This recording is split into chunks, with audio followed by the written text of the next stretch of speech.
नमस्कार दोस्तों, मैं हूं अनजान, आपका नया साथी। मैं आपके लिए एक ऐसी कहानी लेकर आया हूं जिसे सुनकर आपको यकीनन डर का एहसास होने वाला है। दोस्तों, आज की ये जो कहानी है, ये हमें एक आदमी ने भेजी है जिसका नाम वेंकटेश है और वो कर्नाटक का रहने वाला है।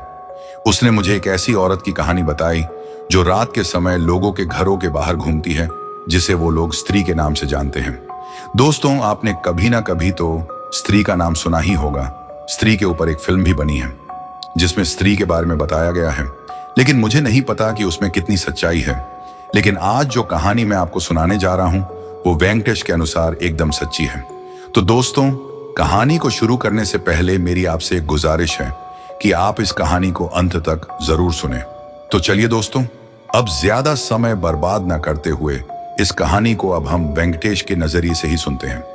लेकिन उससे पहले अगर आप हमारे इस चैनल पर पहली बार आए हैं तो चैनल को सब्सक्राइब कर ले, जिससे आपके और हमारे संबंध मजबूत हो सके और हमारी आने वाली हर नई वीडियो आप तक आसानी से पहुंच सके।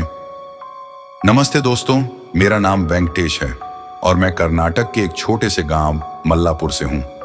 मेरे गांव में एक अजीब सा डर फैला हुआ है और यह डर किसी आम चीज का नहीं है, बल्कि एक रहस्यमयी और भयानक महिला का है। लोग उसे स्त्री कहते हैं कि वो रात के अंधेरे में गांव की गलियों में घूमती है और अगर उसे कोई मर्द मिल जाता है तो वो उसे अपने साथ ले जाती है। जो लोग इस बात को सच नहीं मानते थे, अब वो भी इस डर के साए में जी रहे हैं। पहले कुछ लोग इसे बस अफवाह समझते थे, लेकिन धीरे धीरे गांव में ऐसे कई लोग गायब होने लगे जिनका कोई सुराग नहीं मिला। उनके घर वालों ने उन्हें हर जगह ढूंढा, लेकिन ना कोई निशान मिला और ना ही कोई आवाज। सब कहते हैं ये स्त्री का ही काम है। गांव के बड़े बुजुर्गों ने एक तरकीब निकाली और हर घर के दरवाजे पर एक अजीब सी बात लिखवा दी, स्त्री का लाना। लोग कहते हैं कि जब स्त्री ये पढ़ती है तो वो वापस चली जाती है, फिर अगले दिन आती है, पढ़ती है और फिर लौट जाती है। ऐसा एक चक्र सा बन गया है, लेकिन ये सिर्फ डर को थोड़ा कम करता है, खत्म नहीं करता। हर रात वही डर, वही आशंका कि शायद आज वो किसी और को उठा ले जाए। गांव में एक बात और बड़ी मशहूर थी। लोग कहते थे कि स्त्री सिर्फ मर्दों को ही अपना शिकार बनाती है, औरतों और बच्चों को उसने कभी नुकसान नहीं पहुंचाया। इस बात ने गांव की महिलाओं और बच्चों को थोड़ी राहत दी थी, लेकिन मर्दों के लिए हर रात खौफ का सामना करना पड़ता था। वो डरते थे कि कहीं किसी दिन उनकी बारी ना आ जाए। गांव के बड़े बुजुर्ग कहते थे, स्त्री का गुस्सा सिर्फ मर्दों पर है। शायद उसने अपने जीवन में किसी मर्द से बहुत बड़ा धोखा खाया हो, तभी वो सिर्फ मर्दों को उठा कर ले जाती है। इस बात को लेकर कई कहानियां बनी, लेकिन कोई भी सच्चाई से पर्दा नहीं उठा पाया। अब तो गांव के मर्द रात को घर से बाहर निकलने से पहले कई बार सोचते थे। कई लोग तो अपने घरों में ही छुपे रहते थे, दरवाजों पर स्त्री का लाना लिखकर। कोई भी मर्द अकेले बाहर जाने की हिम्मत नहीं करता था और अगर बहुत जरूरी होता तो समूह में जाते थे। गांव की औरतें और बच्चे एक हद तक सुरक्षित महसूस करते थे, लेकिन एक अनजाना डर उनके दिलों में भी था। आखिरकार वो स्त्री थी, उसकी हरकतें रहस्यमयी और खौफनाक थीं। किस पर वो कब हमला कर दे कोई नहीं जानता था। गांव की औरतों के मन में एक डर लगातार पल रहा था। अगर किसी के घर लड़की पैदा होती तो वो थोड़ा राहत की सांस लेती, क्योंकि स्त्री से लड़कियों को कोई खतरा नहीं था। लेकिन जिसके घर लड़का पैदा होता, उसके परिवार वालों के दिलों में एक अनजाना डर घर कर जाता। हर मां के मन में यही ख्याल आता, आज तो मेरा बेटा छोटा है, लेकिन कल जब ये बड़ा होगा तो कहीं इसे भी उस स्त्री के खौफ का सामना ना करना पड़े। ये खौफ एक मां के दिल को भीतर से छली कर देता था। हर रात जब वे अपने बच्चों को सुलाती तो उनके मन में एक ही सवाल होता, क्या मैं अपने बेटे को उस स्त्री से बचा पाऊंगी? गांव की गलियों में स्त्री की कहानियां सुन सुनकर कई बार औरतें अपनी नींद खो चुकी थीं। बेटों की मांओं का हर दिन एक नई चिंता के साथ बीतता था, मानो एक अनदेखा खतरा लगातार उन पर मंडरा रहा हो। कुछ औरतें अपने नवजात लड़कों को लेकर सोचती, अब तो ये बच्चा है, लेकिन जब ये जवान होगा तब क्या होगा? कई माएं चाहती थीं कि उनका बेटा गांव छोड़कर शहर चला जाए ताकि वो इस डर से दूर रह सके। पर सवाल यह था कि क्या गांव छोड़कर जाने से भी इस स्त्री के आतंक से बचा जा सकता था? कहीं ऐसा तो नहीं कि वो स्त्री उनके पीछे पीछे आए और शहर में भी उनका पीछा करे? गांव में हर किसी के मन में ये बात बैठ चुकी थी कि स्त्री मर्दों को अपना शिकार बनाती है और यही डर सबसे बड़ा बोझ बन गया था। मर्द जब छोटे होते तो माँ बाप उन्हें यह सोचकर पालते कि उन्हें हमेशा इस स्त्री के प्रकोप से बचाना होगा। जो लड़कियां थीं वो भी अपने भाइयों के लिए डरती थीं। भाई बहनों के रिश्ते में एक अजीब सा डर और बेचैनी समा गई थी। गांव में एक बार फिर एक औरत के घर बेटा पैदा हुआ। पूरी रात वो माँ जागती रही, डरते हुए कि उसकी औलाद का भविष्य क्या होगा। उसने अपने पति से कहा, कहीं ऐसा तो नहीं कि हमारे बेटे को बड़ा होते होते वो स्त्री उठा ले जाए, हम उसे कैसे बचाएंगे। उस रात के बाद वो परिवार बेहद सतर्क हो गया। जब उनका बेटा थोड़ा बड़ा होने लगा, उन्होंने उसे गांव के बाहर भेजने का फैसला कर लिया। वो नहीं चाहते थे कि उनका बच्चा उस स्त्री के खौफ का सामना करे। इसी तरह गांव के कई परिवार अब अपने बच्चों को लेकर असमंजस में थे। सबके मन में वही सवाल था, क्या इस गांव में लड़के कभी सुरक्षित हो पाएंगे। गांव में हर घर के भीतर यह चिंता गहरी होती जा रही थी। औरतें अपने बेटों को लेकर बेहद सतर्क हो गई थीं। दिन में तो सब कुछ सामान्य दिखाई देता, लेकिन जैसे ही रात होती हर माँ अपने बेटे को बाहों में समेटकर सोती, मानो उसे किसी अनदेखे खतरे से बचाने की कोशिश कर रही हो। गांव की गलियों में एक खामोशी फैल जाती थी और हर कोई दरवाजे के बाहर लिखी उस स्त्री का लाना की पंक्ति पर निर्भर था जो उनके घरों को बचाए हुए थी। कुछ समय तक यह तरकीब काम करती रही, लेकिन फिर एक रात कुछ ऐसा हुआ जिसने पूरे गांव को हिलाकर रख दिया। गांव के एक मर्द, जिसे सभी लोग बहुत साहसी मानते थे, अचानक गायब हो गया। उसका नाम रघु था और उसने हमेशा इस डर का मजाक उड़ाया था। वह कहता था, ये सब मन गढ़ंत बातें हैं, कोई स्त्री नहीं है, ये सिर्फ लोगों का डर है। उस रात जब सब सो रहे थे, रघु ने अपने दोस्तों के साथ मजाक में स्त्री का लाना का निशान अपने दरवाजे से मिटा दिया। उसे लगा था कि यह सब बकवास है और कुछ नहीं होगा।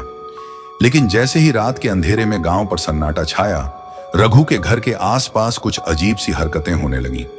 उसके घर के बाहर हल्की हल्की सरसराहट सुनाई दी और अचानक हवा में एक ठंडक सी महसूस होने लगी। सुबह जब लोग उठे तो रघु गायब था। उसका दरवाजा आधा खुला था और उसके घर के अंदर सब कुछ बिखरा हुआ था, लेकिन रघु का कोई पता नहीं चला। गांव में यह खबर आग की तरह फैल गई और हर कोई समझ गया कि स्त्री ने रघु को उठा लिया है।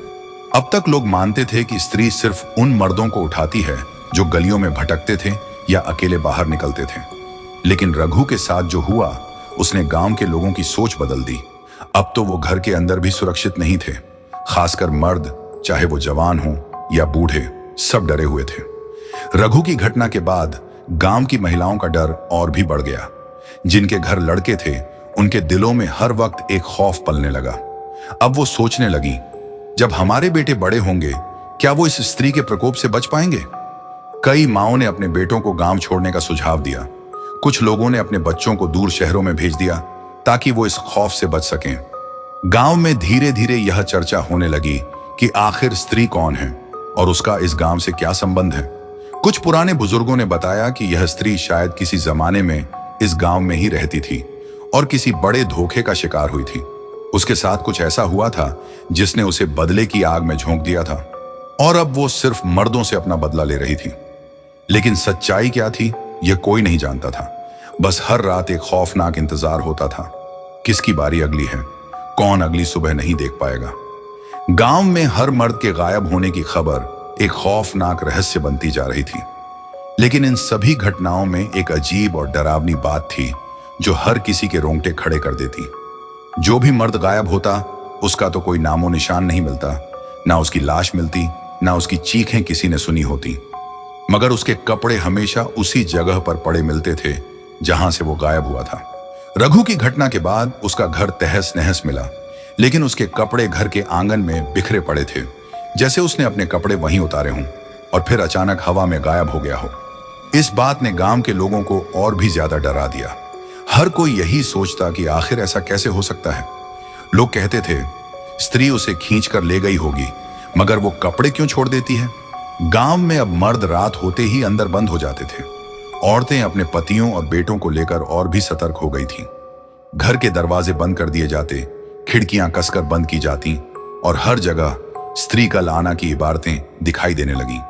लेकिन यह सब भी गांव वालों को सुरक्षा का भरोसा नहीं दे पा रहा था। डर अब गांव की फिजाओं में बस गया था। कुछ दिन बाद एक और मर्द गायब हो गया। उसका नाम शिवा था और वो अपने खेत से घर लौट रहा था जब अचानक गायब हो गया। सुबह उसकी मां ने देखा कि खेत के किनारे उसकी चप्पलें और कपड़े पड़े हुए हैं, लेकिन शिवा कहीं नहीं था। उसके कपड़े उस मिट्टी में पड़े थे जहां से वो रात को गायब हुआ था।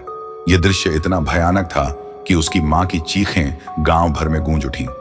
गांव के बुजुर्ग एक जगह इकट्ठे हुए और उन्होंने इस पर चर्चा की।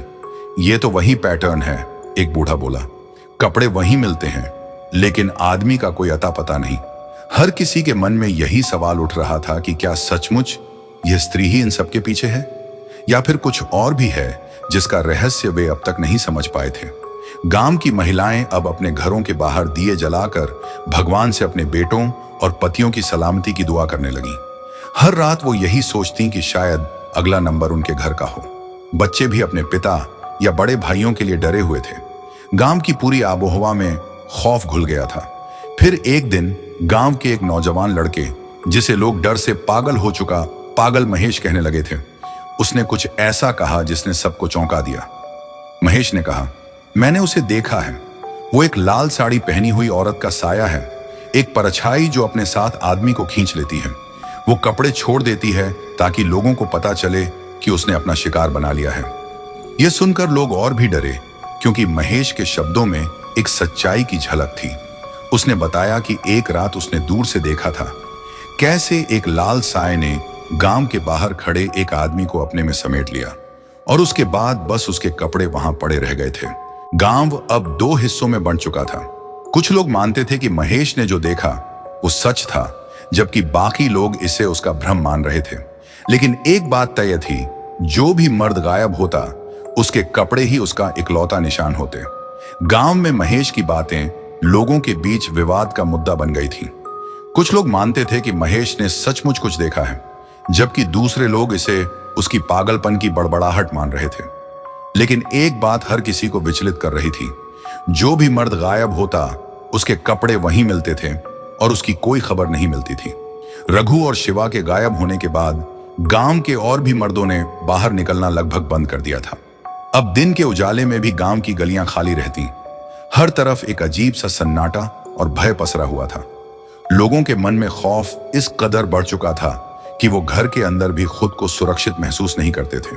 फिर एक दिन गांव के प्रधान ने गांव की चौपाल पर सभी को इकट्ठा किया। उसने कहा, हमें इस समस्या का कोई स्थायी समाधान निकालना होगा। हम कब तक इस डर के साए में जीते रहेंगे? स्त्री की इस कहानी ने पूरे गांव को जकड़ रखा है और अब यह जरूरी है कि हम इसका सामना करें। प्रधान की बातों से कुछ लोगों में हिम्मत आई, लेकिन सवाल यह था कि स्त्री का सामना कैसे किया जाए। महेश ने सुझाव दिया कि हमें उसे पकड़ने का प्रयास करना चाहिए, जबकि बाकी लोग इसे असंभव मानते थे। वो कोई आम औरत नहीं है, उसे देखना भी आसान नहीं, एक बुजुर्ग ने कहा। अगर वो वाकई परछाई की तरह है तो उसे पकड़ पाना मुमकिन नहीं। वहीं गांव की औरतें इस सब से और भी ज्यादा चिंतित थीं। जिन घरों में लड़के पैदा होते थे वहां का माहौल अलग ही डर से भरा होता था। हर मां को यही डर सताता था कि जब उनका बेटा बड़ा होगा तो क्या वो भी स्त्री का शिकार बनेगा। कुछ परिवारों ने अपने बच्चों को गांव से दूर रिश्तेदारों के यहां भेजना शुरू कर दिया था। वो मानते थे कि यह गांव अब सुरक्षित नहीं है, खासकर लड़कों के लिए। अब हर रात गांव के घरों के दरवाजों पर स्त्री का लाना की पंक्तियां लिखी जाती, मगर यह समाधान हर किसी को संतोष नहीं दे पा रहा था। कुछ दिनों बाद एक और घटना ने पूरे गांव को हिलाकर रख दिया। इस बार शिकार बना मनोज, जो गांव के कोने में रहता था। मनोज अपनी बहन की शादी की तैयारियों में लगा हुआ था और रात को देर से घर लौटा था। अगली सुबह उसकी मां ने देखा कि घर के दरवाजे के बाहर उसके कपड़े पड़े थे, लेकिन मनोज कहीं नहीं था। यह घटना पूरे गांव में आग की तरह फैल गई। अब तो उन लोगों का भी विश्वास डगमगाने लगा था जो पहले महेश की बातों को पागलपन समझते थे। लोगों को यकीन होने लगा कि महेश ने सचमुच कुछ देखा है। गांव के बुजुर्गों ने अब एक बड़ा फैसला लिया। उन्होंने तय किया कि एक विशेष रात को, जब चांद पूरी तरह से चमक रहा होगा, गांव के कुछ साहसी मर्द बाहर निकलेंगे और स्त्री का सामना करेंगे। गांव के पुजारी ने कहा कि हम इस स्त्री की आत्मा को शांति दे सकते हैं अगर हम उसे सही तरीके से पकड़ने का प्रयास करें। रात की तैयारी शुरू हुई। कुछ मर्दों ने अपने घरों के बाहर आग जलानी शुरू की ताकि स्त्री अगर आए तो उसे रोका जा सके। कुछ लोग भगवान का नाम लेकर अपने हौसले को मजबूत कर रहे थे। उस रात गांव का हर कोना आंखों में खौफ लेकर जाग रहा था। हवा में एक अजीब सी ठंडक थी और गांव के मर्द इंतजार कर रहे थे, क्या आज स्त्री आएगी। उस रात की ठंडक में एक अजीब सा सन्नाटा था, जैसे कुछ भयानक होने वाला हो। गांव के हर मर्द के चेहरे पर डर साफ झलक रहा था, लेकिन आज वो ठान चुके थे कि इस डर का सामना करेंगे। गांव के बुजुर्गों ने एक जगह इकट्ठा होकर मंत्रोच्चारण शुरू कर दिया था, मानो किसी दैवीय शक्ति का आह्वान कर रहे हों ताकि स्त्री का सामना किया जा सके। रात धीरे धीरे बीत रही थी और चारों ओर सन्नाटा पसरा हुआ था। हर कोई इस इंतजार में था कि कब वो स्त्री आएगी और क्या इस बार वे उसे रोक पाएंगे। गांव के कुछ मर्द अपने अपने घरों के बाहर आग के पास बैठे थे, हाथों में लाठियां लिए, तो कुछ ने पुजारी द्वारा दिए गए ताबीज पहन रखे थे। हर किसी की निगाहें गांव की तंग गलियों पर टिकी थीं, जहां से स्त्री के आने की आशंका थी। आधी रात का वक्त हो चला था और अचानक हवा में एक अजीब सी सरसराहट होने लगी। ऐसा लगा मानो हवा ने अचानक से अपना रुख बदल लिया हो। पेड़ों की पत्तियां तेजी से हिलने लगीं और हवा के साथ एक अजीब सी ठंडक फैल गई। तभी दूर से किसी ने देखा, एक धुंधली परछाई धीरे धीरे गांव की ओर बढ़ रही थी। वह स्त्री थी, वही रहस्यमयी डरावनी परछाई जिसके बारे में पूरे गांव में खौफ था। आ गई वो, किसी ने घबराहट में फुसफुसाते हुए कहा। सबकी आंखें चौकन्नी हो गईं। स्त्री धीरे धीरे पास आ रही थी, लेकिन उसके कदमों की आहट तक कोई सुन नहीं पा रहा था, मानो वो हवा में तैर रही हो। उसके लंबे बाल हवा में लहराते हुए दिख रहे थे और उसका चेहरा अंधेरे में साफ दिखाई नहीं दे रहा था। कुछ मर्दों ने अपने कदम पीछे खींचने शुरू कर दिए, लेकिन गांव के प्रधान ने सभी की हिम्मत बढ़ाई। आज पीछे मत हटना, यही मौका है इस रहस्य से पर्दा उठाने का। जैसे ही स्त्री गांव के बीचों बीच पहुंची, उसने चारों ओर देखा। उसकी आंखों में एक अजीब सी चमक थी और उसके होंठों पर हल्की सी मुस्कान, मानो उसे पता हो कि लोग उसे देख रहे हैं और वो उनके डर से खेल रही हो। अचानक उसने एक घर के दरवाजे पर लिखा देखा, स्त्री कल आना। कुछ पल के लिए वो रुकी, उस इबारत को पढ़ा और फिर एक अजीब सी हंसी हंसने लगी। उसकी हंसी सुनकर गांव के मर्दों के रोंगटे खड़े हो गए। ऐसा लगा मानो वो उनके डर का मजाक उड़ा रही हो। फिर उसने अचानक अपना सिर उठाया और सामने खड़े मर्दों की तरफ देखा। सभी की सांसें रुक गईं। गांव का सबसे बहादुर आदमी, जिसका नाम शंकर था, ने हिम्मत करके उसे बात करने की कोशिश की। उसने कहा, तू कौन है, क्या चाहती है? लेकिन स्त्री कुछ नहीं बोली, बस उसकी ओर बढ़ने लगी। शंकर ने लाठी उठाई और उसकी ओर दौड़ा, लेकिन जैसे ही उसने हमला करने की कोशिश की, स्त्री अचानक गायब हो गई। हवा में उसकी परछाई एक पल के लिए तैरती हुई दिखी और फिर वो शंकर के पीछे से प्रकट हो गई। इससे पहले कि शंकर कुछ समझ पाता, वो स्त्री उसके सामने खड़ी थी। शंकर के हाथ से लाठी गिर गई और उसके शरीर से जैसे जान ही निकल गई हो। गांव के लोग स्त्री के इस अद्भुत रूप को देखकर स्तब्ध थे। किसी ने ऐसे चमत्कार की कल्पना भी नहीं की थी। अब सभी को समझ आ रहा था कि यह कोई सामान्य आत्मा नहीं थी, ये कुछ ऐसा था जो इंसानी समझ से परे था। शंकर के कपड़े वहीं पड़े थे, लेकिन शंकर खुद गायब हो चुका था। इस दृश्य ने गांव वालों को और भी ज्यादा डरा दिया। स्त्री ने एक बार फिर अपने शिकार को ले लिया था और उसके कपड़े वहीं छोड़ दिए थे। धीरे धीरे वो परछाई एक बार फिर हवा में घुल गई और गांव में सन्नाटा पसर गया। लोगों के दिलों में डर और बढ़ गया। आज गांव के सबसे बहादुर आदमी का अंत हो चुका था और कोई नहीं जानता था कि यह सिलसिला कब रुकेगा। अगली सुबह गांव में शंकर की गैर मौजूदगी ने हर किसी के दिल में एक गहरा डर पैदा कर दिया था। लोग शंकर के घर इकट्ठा हुए। उसकी पत्नी और बच्चों के आंसुओं में डूबे चेहरे देखकर गांव का हर आदमी औरत सबका दिल बैठ गया था। शंकर का घर मातम का केंद्र बन चुका था, लेकिन इस मातम के पीछे एक और सवाल गांव के लोगों के दिल में बार बार गूंज रहा था। आखिर यह स्त्री कौन है और उसका मकसद क्या है? गांव के बड़े बुजुर्गों ने बैठक बुलाई। सबने मिलकर कुछ ना कुछ समाधान निकालने की कोशिश की, लेकिन कोई ठोस जवाब नहीं मिल पाया। कुछ लोग कह रहे थे कि यह कोई बदला लेने वाली आत्मा है, जिसे कुछ पुरुषों ने सताया होगा और अब वो सारे मर्दों से बदला ले रही है। तो कुछ का मानना था कि यह किसी तांत्रिक विद्या का परिणाम है, जिसे किसी ने गांव पर छोड़ दिया है। लेकिन सबसे डरावनी बात थी कि स्त्री का निशाना सिर्फ मर्द ही क्यों थे, और क्यों हर मर्द के गायब होने के बाद उसके कपड़े ही मिलते थे, जैसे उसने उनके शरीर से आत्मा छीन ली हो। और बस उनकी भौतिक वस्तुएं छोड़ दी हों। यह एक ऐसा रहस्य बन गया था जो दिन ब दिन और गहरा होता जा रहा था। गांव के कुछ मर्दों ने गांव छोड़ने की सोची, लेकिन सवाल यह था कि क्या भागना ही इसका हल था? अगर वो भाग भी जाते तो क्या स्त्री उनका पीछा नहीं करती? गांव में रहना अब किसी सजा से कम नहीं था, लेकिन गांव छोड़कर जाना भी कोई आसान रास्ता नहीं था। कुछ ने मंदिरों में जाकर पूजा पाठ शुरू कर दिया, जबकि कुछ ने साधु संतों से मदद मांगी। एक दिन गांव में एक नया चेहरा आया, एक तांत्रिक जिसे लोग दूर दूर से बुलाते थे अजीब घटनाओं का समाधान निकालने के लिए। उसका नाम था बाबा भैरवनाथ। लोग उसे बहुत मानते थे और उसे इस उम्मीद से बुलाया था कि शायद वो इस स्त्री के आतंक से उन्हें मुक्ति दिला सके। बाबा भैरवनाथ ने गांव में पहुंचकर सबसे पहले गांव का मुआयना किया। उसने गांव के प्रधान और बाकी बुजुर्गों से बात की और रात के समय उस जगह पर पहुंचा जहां शंकर आखिरी बार देखा गया था। वहां उसने कुछ मंत्र पढ़े और कुछ राख जमीन पर बिखेर दी। फिर बाबा ने सभी को इकट्ठा कर कहा, यह स्त्री कोई आम आत्मा नहीं है। इसका जन्म किसी बड़े छल, धोखे या अत्याचार से हुआ है। इसे सिर्फ ताकत या मंत्रों से नहीं रोका जा सकता। इसे सिर्फ तभी शांत किया जा सकता है जब इसके साथ न्याय होगा। गांव के लोग सन्न रह गए। बाबा ने आगे बताया कि इस स्त्री के पीछे किसी पुराने पाप की छाया है। गांव के ही कुछ लोगों ने सालों पहले एक अनर्थ किया था, जिसकी वजह से इस आत्मा को चैन नहीं मिल रहा। अब गांव के लोगों के बीच खुसुर फुसुर शुरू हो गई। सब सोचने लगे कि आखिर यह कौन सा पाप था और कौन जिम्मेदार था। बाबा ने कहा कि इस आत्मा को शांत करने के लिए उन लोगों को सामने आना होगा जिन्होंने यह पाप किया है, नहीं तो गांव के हर मर्द को एक एक कर यह स्त्री अपना शिकार बनाती रहेगी। लेकिन किसी ने कुछ नहीं कहा। गांव के बड़े बुजुर्गों ने इस मसले को दबाने की कोशिश की, क्योंकि उन्हें अंदेशा था कि अगर यह सच सामने आया तो पूरे गांव की इज्जत पर बट्टा लग जाएगा। पर बाबा भैरवनाथ ने गांव वालों को साफ कहा, सच को छिपाने से आप बच नहीं सकते। स्त्री तब तक आती रहेगी जब तक उसका बदला पूरा नहीं होता। रातें अब और भी खौफनाक हो गई थीं। हर मर्द के दिल में डर था कि अगली बारी उसकी हो सकती है, लेकिन अब तक किसी ने भी बाबा की बात को गंभीरता से नहीं लिया था।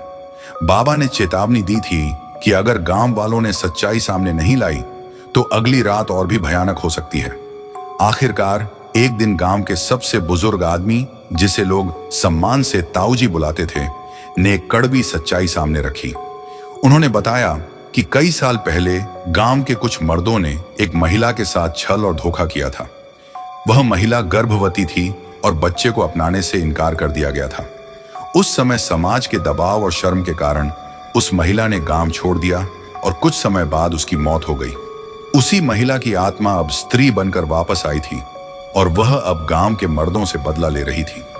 ताऊजी की बात सुनकर गांव वालों के होश उड़ गए, लेकिन जल्दी ही कुछ लोगों ने कहना शुरू कर दिया, अब इस सच्चाई का कोई मतलब नहीं है। जिस महिला के साथ ये अन्याय हुआ था वो घटना तो सालों पुरानी है। अब तो उस घटना में शामिल लोग भी मर चुके हैं। तो फिर ये आत्मा अभी क्यों वापस आई है? और अगर उन गुनहगारों की मौत हो चुकी है तो आखिर किससे बदला ले रही है? गांव के कुछ लोग ताऊजी की कहानी को अतीत की बात मानकर नजरअंदाज करने लगे। जो होना था हो गया, अब हमें इससे क्या लेना देना। एक बुजुर्ग आदमी ने कहा, हमारा इससे क्या वास्ता है? अब तो नई पीढ़ी है, हम क्यों इस स्त्री का शिकार बने? लेकिन बाबा भैरवनाथ, जो अभी भी गांव में मौजूद था, चुपचाप सबकी बातें सुन रहा था। उसने गहरी सांस ली और कहा, समय चाहे जितना भी बीत जाए, पाप का असर हमेशा रहता है।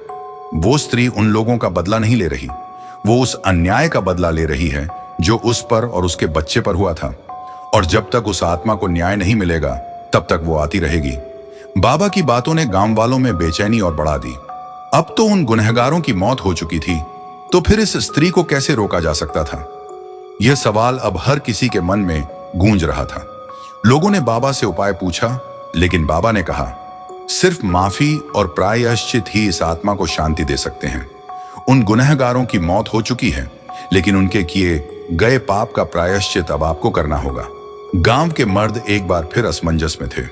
उन्हें अब अपने पूर्वजों के किए हुए पापों की सजा भुगतनी पड़ रही थी, लेकिन सवाल यह था कि कैसे इस आत्मा को माफी मांगी जाए और शांति दी जाए। कोई भी निश्चित जवाब नहीं था। कुछ लोग सोचने लगे कि अगर पूजा पाठ से आत्मा को शांत किया जा सके तो शायद यह आतंक खत्म हो जाए। बाबा भैरवनाथ ने गांव वालों को सुझाव दिया कि गांव के सारे मर्द मिलकर उस जगह पर जाएं जहां से स्त्री के गायब होने की कहानियां शुरू हुई थी। वहां जाकर सबको मिलकर सामूहिक प्रायश्चित करना होगा और उस आत्मा से माफी मांगनी होगी। गांव के मर्द भले ही डरे हुए थे, लेकिन अब उनके पास कोई और चारा नहीं था। सबने मिलकर एक रात तय की जब वे उस सुनसान जगह पर जाएंगे और आत्मा से माफी मांगने का अनुष्ठान करेंगे। आखिरकार वह रात आ ही गई। गांव के सभी मर्द, बुजुर्ग से लेकर युवा तक, हाथों में दीपक और कुछ पूजा की सामग्री लेकर उस सुनसान जगह पर पहुंचे जहां शंकर और बाकी मर्द गायब हुए थे। जगह पर एक अजीब सा सन्नाटा पसरा हुआ था और हवा में डरावनी ठंडक थी। बाबा भैरवनाथ ने मंत्रोच्चार शुरू किया। सभी मर्द एक घेरा बनाकर बैठ गए और बाबा ने उन्हें निर्देश दिया कि वे मन में उस स्त्री से माफी मांगें और प्रायश्चित करें। जैसे जैसे मंत्र आगे बढ़ते गए, हवा और ठंडी होती गई। अचानक ऐसा लगा जैसे कोई अदृश्य शक्ति वहां मौजूद हो। सबके दिलों की धड़कनें तेज हो गईं।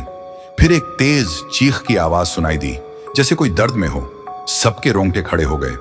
बाबा ने कहा, यही वो स्त्री है, वो यहां है, सुन रही है। माफी मांगो, नहीं तो अब ये आतंक कभी खत्म नहीं होगा।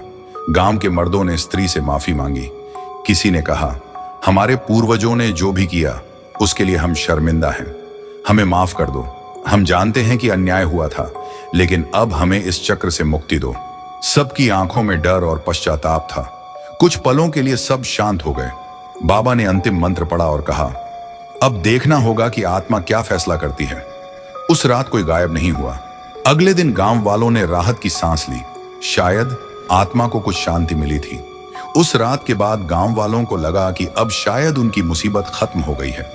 सबने राहत की सांस ली और गांव में पहले जैसी हलचल धीरे धीरे लौटने लगी। लोग अपने अपने काम पर वापस जाने लगे और बच्चों की हंसी ठिठोली फिर से सुनाई देने लगी। लेकिन इस सन्नाटे में भी एक अनकहा डर छिपा हुआ था। क्या वाकई आत्मा को शांति मिल गई थी या फिर यह सिर्फ एक अस्थायी विराम था? बाबा भैरवनाथ ने गांव वालों को चेताया था कि कभी कभी आत्माएं पूरी तरह शांत होने में समय लेती हैं। यह जरूरी नहीं कि वह हमेशा के लिए चली गई हो। बाबा ने कहा था, कभी कभी आत्माएं माफ तो कर देती हैं, लेकिन उनकी पीड़ा का अंत पूरी तरह तभी होता है जब उन्हें उनका इंसाफ मिलता है। दिन बीतते गए और कोई नई घटना सामने नहीं आई। गांव के लोग अब पहले से थोड़ा निश्चिंत हो गए थे, लेकिन कुछ लोग, खासकर ताऊजी जैसे बुजुर्ग, अभी भी सतर्क रहते थे। वे कहते थे कि आत्मा की शांति के लिए अभी और कुछ किया जाना बाकी है। फिर एक रात कुछ अजीब हुआ। गांव के एक युवा लड़के राजू को आधी रात के वक्त घर के पास किसी औरत के रोने की आवाज सुनाई दी।